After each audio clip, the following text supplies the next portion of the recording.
close till I get up. Time is barely on our side. I don't wanna waste what's left.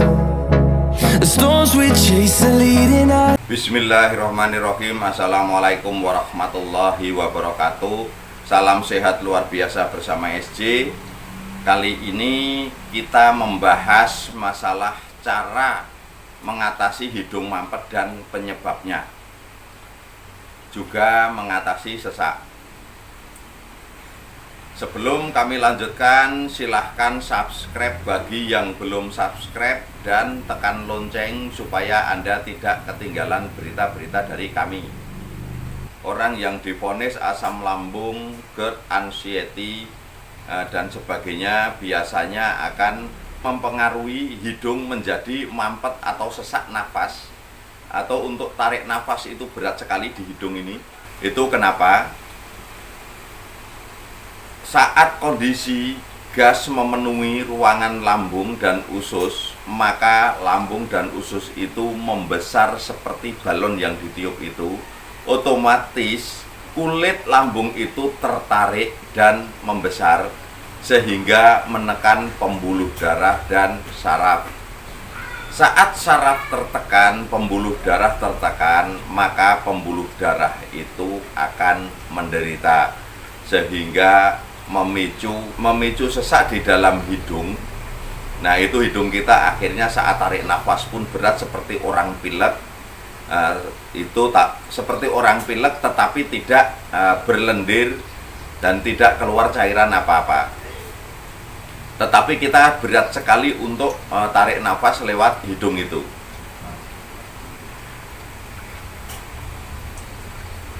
Dan sering juga kita divonis sinus atau dibilang kongka itu bengkok. Nah, ini sebenarnya bukan dari masalah itu, tetapi saat pembuluh darah dan saraf itu menderita, hidung akan terasa mampet. Nah, kemungkinan siapa saja yang sering pijat, terus sebelum dipijat itu Anda biasa saja nafas normal, di hidung juga tidak tersumbat. Tapi saat Anda mulai dipijat di kaki, Anda mulai berat atau seperti orang pilek. Nah, itu kenapa? Itu karena pembuluh darah dan saraf sedang menderita. Nah, saat tertekan atau tertarik oleh besarnya lambung tadi, saat lambung keisi gas itu kan membesar. Nah, akhirnya pembuluh darah banyak yang tertarik, tertekan, itu yang membuat kita menderita dan akhirnya bisa seperti sesak nafas atau hidungnya mampet. Nah, untuk mengatasi hidung mampet itu bagaimana? Nah, untuk mengatasi hidung mampet itu cukup Anda tekan di lubang hidung, salah satu lubang hidung saat tidur juga, umpama tidur supaya tidak terganggu. Ini cukup ditempel di sini sampai rapat semuanya, satu lubang ini rapat, terus ada pompa seperti ini. Nah, ini maka Anda kelenjar yang menutup hidung tadi akan terbuka, tapi hanya bisa terbuka satu, nggak bisa terbuka dua-duanya. Tetapi jika saat tidur Anda tidur miring ke kanan, ke kiri, Anda tidur miring ke kiri, Anda yang ditekan yang atas, Anda langsung plong dan Anda akan bisa nafas dengan normal. Terus jika Anda miring ke kanan, nah maka Anda yang sebelah kanan yang harus Anda tekan-tekan ini. Jadi rasanya seperti dipompa nantinya. Nah, terus untuk mengatasi sesak di dada, ini sebenarnya juga sudah kami buka di pertolongan pertama saat asam lambung naik. Kenapa kita bisa sesak, ya, di dada ini bisa sesak, berat, begah, dada juga rasa penuh. Itu juga sama, karena jika pembuluh-pembuluh darah terganggu kerjanya atau menyempit, otomatis organ dalam tubuh juga akan terganggu kerjanya, sehingga Anda merasakan sesak di dada. Tetapi kami sudah ajarkan itu di pertolongan pertama saat asam lambung naik, itu bisa Anda lakukan terapi seperti itu. Nah, terus untuk masalah yang hidung tadi, untuk sinusitis juga mungkin kalau untuk sinusitis betulan Anda tidak bisa mencium bau, terus Anda sering pilek terus-terusan, terus yang alergi debu, nah itu Anda bisa menggunakan obat kami namanya BioPlus. Anda pesan saja BioPlus, insya Allah itu sembuh total dan cepat sekali. Dan untuk selama ini yang masalah mengatasi tenggorokan mengganjal juga ya, ini juga kami sebutkan, tenggorokan yang mengganjal itu cara terapinya cukup seperti ini saja, diurut-urut seperti ini. Saat Anda sendawa, Anda akan nyaman dan makan juga tidak akan nyangkut. Jadi kalau yang makan sering nyangkut, tenggorokan rasa mengganjal, setiap mau makan, Anda cukup diurut-urut di leher ini, di seperti ini. Nah ini kalau Anda urut-urut seperti ini, Anda akan sendawa dan langsung lega lagi. Karena kenapa? Itu hanya gelembung udara yang ingin terbuang melalui sendawa, tetapi tertahan karena energi lambung terbalik. Jika energi lambung terbalik yang harusnya ke atas menjadi ke bawah, itu akan menahan gas yang seharusnya keluar melalui kerongkongan dan melalui mulut tadi. Nah kalau yang rasa tercekik tadi, mengatasi untuk leher yang seperti tercekik tadi, itu cukup Anda tekan-tekan seperti ini, tapi nggak ditekan langsung tekan-tekan begitu, tidak.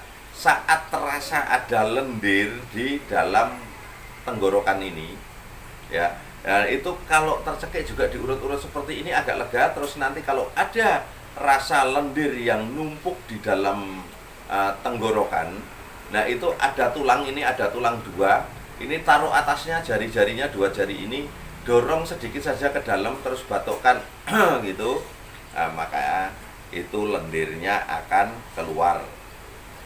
Nah itu keluar, dan yang nggak bisa mengeluarkan ketelan ya juga tidak apa-apa, aman. Karena di dalam kerongkongan ini ada lekukan yang tempat berhentinya lendir itu. Nah saat kita mudah banyak dahak, berlendir, itu kenapa? Itu karena saat kita sakit, gas ini menjadi panas. Jadi saat kita nafas pun itu panas gasnya. Nah, itu makanya banyak juga yang sering hidungnya panas kalau pagi hari, terus mulutnya sering panas, itu karena ke bawah gas itu. Jadi terasa panas di dalam mulut. Nah, terus untuk masalah rasa, supaya Anda juga tahu cara mendiagnosa Anda kena asam lambung atau yang bermasalah itu lambung atau organ yang lainnya, itu Anda juga cukup merasakan dari apa yang dirasakan di mulut. Kalau asam itu dari lambung, kalau pahit dari empedu, kalau asin itu atau mual itu dari organ hati, kalau manis lengket itu dari limpa, kalau rasanya pedas itu berarti yang masalah paru-paru. Cuman paru-parunya kenapa? Nah nanti bisa dikonsultasikan langsung dengan kami, atau selalu ikuti channel kami, insya Allah ya. Dari ilmu-ilmu yang kami keluarkan ini, kami paparkan di YouTube ini, semoga Anda bisa mempelajari dan ini bisa manfaat untuk Anda semua dan manfaat sebagai pengetahuan Anda semua. Makanya kami tidak menggunakan bahasa Inggris dalam menceritakan ini, atau tidak menggunakan bahasa intelek, itu supaya Anda mudah mencerna, mudah mengetahui, mudah mengerti. Karena bahkan kami juga kalau ke luar negeri, kami tidak pernah berbahasa Inggris, kami selalu berbahasa Indonesia, karena kami paling bangga dengan bahasa Indonesia, bangga dengan produk dalam negeri. Makanya kalau kami umpama ke luar negeri pun kami nggak pernah bahasa Inggris, karena kami ingin menunjukkan kepada dunia bahwa Pak Santoso itu nggak bisa bahasa Inggris. Nah ini maaf kita jadi ngelantur kemana-mana. Ya, jadi masalah rasa tadi bisa untuk untuk mendiagnosa. Itu dari masalah rasa. Jadi saat kita berobat tidak kunjung sembuh, bisa jadi kita juga salah diagnosa. Karena banyak sekali sekarang ini juga namanya salah diagnosa itu sudah tidak asing di mana-mana. Kadang makanya kalau kita periksa juga kadang di sini divonis ini, di sini divonis ini, di sini divonis ini, akhirnya kita malah bingung. Nah, terus untuk yang kembung terus ya, yang kembung terus kenapa kok kita bisa kembung terus? Nah, itu kembung itu penyebabnya apa? Itu juga bukan penyebabnya karena stres, tapi penyebabnya yang membuat kembung itu karena produksi gas yang berlebihan. Nah, otomatis gas itu bisa menyerang ke organ mana saja dan bisa menyebar ke seluruh tubuh. Ini namanya gas. Dan saat menyerang seluruh tubuh atau menyerang organ-organ Anda, maka Anda akan, setiap organ pasti menderita. Dan setiap jika organ itu terserang gas tadi juga akan mengeluarkan sensasi, apalagi kalau organ tadi menjadi panas atau menjadi lemah atau menjadi berlebihan energinya. Nah, itu otomatis Anda juga akan menderita, karena panas dalam tubuh kita itu 30 sampai 33 derajat Celcius. Anda juga perhatikan sendiri, saat Anda panasnya normal, Anda juga merasakan nyaman, sehat. Tapi kalau suhu naik sedikit, pasti Anda merasakan sakit. Turun sedikit atau terlalu dingin, Anda juga pasti tanda tanya, pasti ada yang tidak beres dengan tubuh kita. Organ tubuh juga begitu. Organ tubuh suhunya juga antara 30 sampai 33 derajat Celcius normal, tapi pas kondisi naik sedikit akan menjadi masalah, turun sedikit juga menjadi masalah. Nah, kebanyakan orang-orang yang divonis GERD, asam lambung, anxiety, kenapa tidak kunjung sembuh? Nah, ini karena permasalahannya kebanyakan di suhu dan energi saja. Suhu bisa berlebihan, bisa turun, energi juga bisa berlebihan, bisa turun. Jadi masalahnya Anda sebenarnya hanya di situ. Tapi ya, ini semua bagi yang percaya saja, kalau yang tidak percaya juga tidak apa-apa. Ya. Jadi kita tidak perlu sebenarnya dalam ilmu pengobatan tidak perlu didebatkan, tapi perlu dibuktikan. Kalau memang benar, ya, umpama diagnosa ini kami benar dan cara pemberian obatnya pun akhirnya benar, dan insya Allah ya sembuh betulan. Tapi kalau kita diagnosanya nggak benar, nah otomatis pemberian obat pun akan tidak benar dan salah. Nah, akhirnya juga sama, tidak kunjung sembuh. Nah, itu masalahnya. Jadi kita harus benahi semuanya, organ-organ tubuh kita. Kalau panas ya kita dinginkan, kalau energinya berlebihan atau lemah ya kita normalkan. Jadi orang yang ngerasa panik juga itu karena sebenarnya itu cuma dari empedu yang lemah, bisa juga dari jantung yang lemah. Nah, ini juga akan memicu rasa kepanikan semuanya. Terus kenapa kita kok setiap sakit seperti ini kita selalu punya rasa cemas, rasa takut yang agak berlebihan, terus seperti tidak fokus. Ini masalahnya karena yang diserang ini perasaannya. Yang dimaksud perasaannya itu apa? Gas, ya. Gas ini bisa dirasakan tapi tidak bisa dilihat. Nah, ini namanya perasaan. Suhu, panas, dingin bisa kita rasakan tetapi tidak bisa dilihat bentuknya. Ini juga perasaan. Terus energi bisa kita rasakan saat kita fit seperti apa, saat kita lemah seperti apa. Nah, itu juga bisa dirasakan, tidak bisa dilihat bentuknya. Bahkan alat-alat canggih pun untuk melihat energi, suhu, dan gas tidak akan bisa, tidak akan mampu melihat ini semuanya.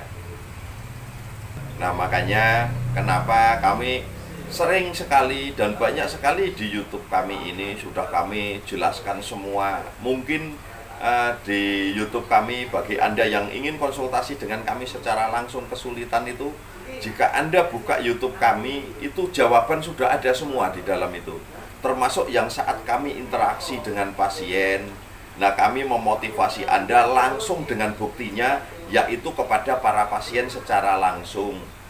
Jadi Anda tidak perlu meraba-raba, sudah ada yang nyoba enggak? Tidak perlu meraba-raba seperti itu. Jadi langsung Anda lihat ke pasien, lihat pembicaraan kami dengan pasien itu seperti apa, maka Anda akan mengetahui. Jadi obatnya apa saja, bahannya juga sudah kami sebutkan, ada 2 video yang kami menyebutkan bahan-bahan obat kami. Itu bagi yang ingin membuat sendiri. Nah sebenarnya di YouTube kami itu udah komplit sekali, sudah cukup buat kami. Tapi kadang masih banyak yang tanya. Terus karena kenapa kita banyak tanya, ya akhirnya telepon nggak keangkat, kesel sendiri. Itu sebenarnya kesalahan kita sendiri. Kesalahan kita sendiri kenapa? Kalau umpama nyimak video itu nggak sampai selesai. Jadi mana yang penting dan mana yang menyangkut masalah kita tidak terbaca. Karena sering kan di-skip, dicepatin gitu. Nah akhirnya yang penting tadi kelewatan.